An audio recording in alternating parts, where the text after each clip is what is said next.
Hey everyone, thank you for stopping by.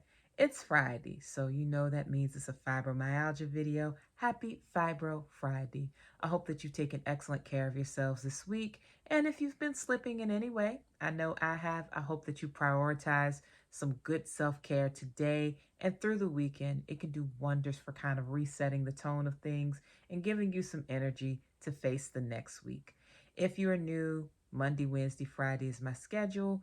Generally speaking, I did miss last Friday, but here we are right back on schedule, right? Monday and Wednesday can be about any and everything, and Friday's fibromyalgia content, which is what you're watching today. So, I did not want to make this video because this is not the kind of topic that I look forward to discussing. This is not something that happens frequently, but it has happened. This will be the second time in the past let's see, I got diagnosed at the beginning of 2019, so 4 years. I'm getting another doctor. For those that don't know, I am part of a concierge healthcare system. I chose to do that even though there is a substantial fee every month in addition to me paying for insurance through my employer. I also pay this fee for access to this network of doctors in concierge healthcare because it has been my experience in the past 4 years of using it that it is far above, just so much better than anything available through typical healthcare systems here in the United States. Basically, you have to upgrade it because paying insurance is not enough to get quality healthcare experience from beginning to end. You also have to pay extra for these things here. So that is what I do. And I will continue to do it unless I find a better solution, move overseas, or have no longer have the means, which is the least desirable option. So long as I have the means, I will do this. In any case, I had a doctor when I first started going to this concierge healthcare system, and I had not had a male doctor as a primary care physician ever. I always had women doctors. So I was a little nervous at first, but he was wonderful, highly empathetic, excellent care provider. However, he had a 1 hour commute in, and he was older. He was an older man. He wanted something closer to home. Completely understand that. He ended up getting another position at a healthcare facility not very far from his home. Cue my current doctor, who I was also, kind of cautious of. Remember, I've had some not so great experiences with healthcare in the past, especially leading up to my diagnosis, quite a frustrating process. So every time I have a medical change, I'm kind of holding my breath a little bit, but she was absolutely amazing. She, of course, had her medical degree and all of the training that came along with that, very much Western medicine background, but she also emphasized a balance between that and naturopathic and alternative medicine options. Just really great, balanced, just a wonderful physician, excellent with her bedside manner, just great all the way around. And now she's moving. I've had her as my doctor since um, the fall of 2021. So it would have been 2 years this upcoming fall.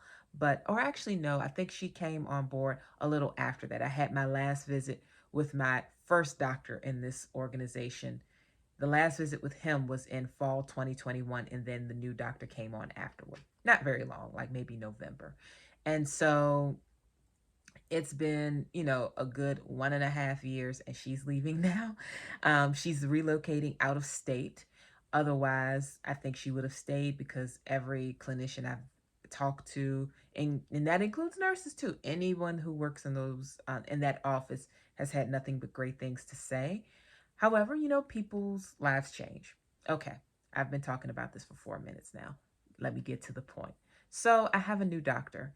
And part of what I'm going to do to prepare to meet this new doctor, she already has my medical record, but I wanted to kind of tell you all what you all could do too, whether you're part of concierge healthcare or not, to ensure that your time spent with your doctor is maximized, right? So she has a lot of information, but if she was not part of this concierge healthcare system, or if I was new to it, if the situation was different, here's what I would do.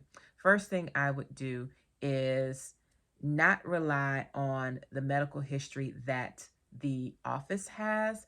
I would pull some information from my insurance that predates my experience with the concierge health group. So, and I will be doing this actually. I will pull a copy of all the diagnoses and all the things because my insurance keeps a log of that for well over a decade, actually, of diagnoses that have been logged. I can delete out anything that doesn't apply currently or that might have been inaccurate, and then print that out and provide that to the doctor ahead of our first visit. So that's the first thing. Get the most comprehensive healthcare history record that you can. Your insurance is really good for that. If you are paying for insurance, they tend to have a very long record of everything you've been diagnosed with, and it could fill some gaps for your new clinician. That's the first thing. Get your most complete healthcare record. Second thing, schedule an appointment with the understanding that you're going to need more time to talk to this clinician. Now, this is built into my concierge healthcare. When I do my annual physical, it's an hour and a half. So the doctor is not rushing through. They do a bunch of different things to assess you, but they give you lots of time to talk about your concerns and to figure out where to go with your healthcare over the next year. So it's very collaborative. If that is not a system that you're currently part of, I would say prioritize doing that with your doctor. And if the doctor is not willing to make a block of time available to you, please, please, please see if you can get a different healthcare provider. You need that time, especially during that first meet, to really establish what you're doing and where you're going, and that cannot be done in 15 minutes. It just can't be. You need more time. So establish a healthy block of time to have the kind of discussion you would like to have. And this is kind of like a filter too, because if the doctor doesn't want to do that, do you really want to work with him or her? It's something to consider. So that's the second thing. Getting the healthcare record, the complete one, is first. Then scheduling a healthy block of time to do this is next. The third thing that I would recommend if I were doing this from scratch, doctor I'd never worked with before, is I would go online and pull as many reviews as possible to read ahead. And I mean, that sounds kind of common sense, but I think sometimes we forget that doctors have reviews online too. So I would say definitely make sure that you check out those reviews and see what others have to say about the doctor, strengths, weaknesses, and all of that. And make sure that you kind of keep those things in mind. It's not that a doctor needs a perfect 5-star rating on any of the review sites. They don't. I think many great doctors don't have 5-star ratings because everybody is not for everybody. But for sure, making sure that you look through those reviews, see if there are any trends, and especially if you're going to a particular clinic, look at the reviews for the overall facility. See what is being said about not just your doctor that you're going to be meeting with, but the nurses, the front desk staff, the lab they work with. Look what anybody is saying about the rest of those components, because that all works toward your overall experience with a healthcare facility. And the fourth thing is make a list of all the different diagnostic things you want done. Make a list of it and start working through that list. Start checking stuff off. If you're not sure if you need all of it, take the list to your doctor, talk it through with your doctor. Let them tell you, him or her, tell you which items are not necessary. And if they say no to all of them, then that's a red flag as well. Because if you are asking for certain tests, your doctor, a very astute person, should know what you're looking for and let you know what kind of test is appropriate. If you have the tests that are listed on your paper and they're not appropriate to what you're looking for, your doctor should be able to suggest a different one. Let's say and this is just an example, I think I have an autoimmune condition. I don't currently, but let's say I did think that. I think I have an autoimmune condition, and I tell my doctor I want, I was going to say a CBC, but that's actually good regardless. That's good for anybody, basically. But what if I said I wanted a particular test that has nothing to do with having autoimmune issues? I could have a bunch of different tests for, let's say, diabetes or, let's see, vitamin D levels, or, there might be a slew of things that I might want tests for.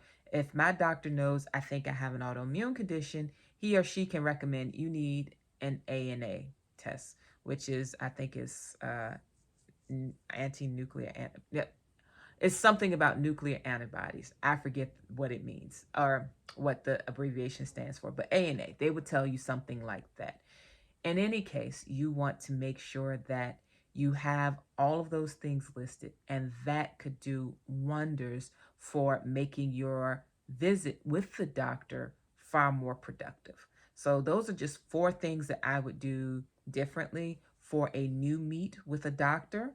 The first thing is, of course, getting that nice, long, exhaustive list of current diagnoses, making sure that those diagnoses are something that the doctor has to give a very complete health picture, and making sure that that record is edited, if you're able to reflect which conditions are accurate for your history, because sometimes you'll have a diagnosis there that's not true.